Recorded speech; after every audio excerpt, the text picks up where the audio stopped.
ঈদ উল আজহাকে ঘিরে ঢাকাসহ বাইরের পাইকারি ক্রেতা না থাকায় ক্ষতি হচ্ছে সাতক্ষীরার আম চাষিদের। সাতক্ষীরা সুলতানপুর বড়বাজার থেকে আরও জানাতে যুক্ত হচ্ছেন প্রতিনিধি এম জিল্লুর রহমান।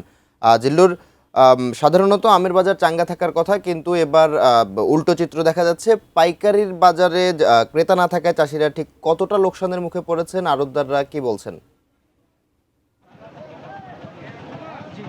ধন্যবাদ আপনাকে। মূলত ঈদের পর বাইরের পাইকারি ব্যবসায়ীরা সাতক্ষীরার বাজারে না আসার কারণে আমের বাজারে বেশ কিছুটা ধস।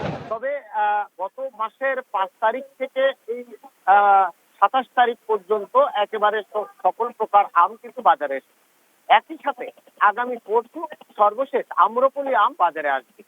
আজকে আমরা বাজারে এসে যেটি দেখেছি সেটি হলো 800 টাকা থেকে শুরু করে 1800 টাকা পর্যন্ত বিভিন্ন সাইজ ও প্রকৃতির আম বাজারে বিক্রি হচ্ছে, যা একেবারেই 800 টাকার আম থেকে শুরু করে এটি একেবারেই কম, বা চাষিরা বেশ ক্ষতিগ্রস্তর আশঙ্কা করছেন।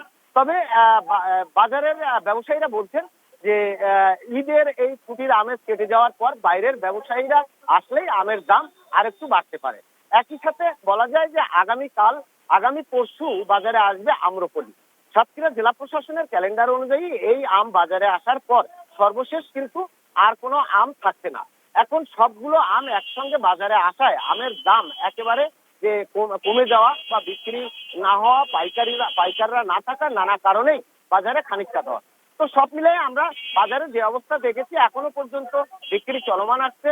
প্রচুর আম বাজারে আসছে, অব্যাহত আছে, সকাল থেকেই আসছে। আজকে অন্তত 5 থেকে 7,000 মন আম বা তারও বেশি বাজারে উঠবে এমনটি আশার কথা জানিয়েছেন। তো এই ছিল সাতক্ষীরা থেকে আমার কাছে সর্বশেষ খবর।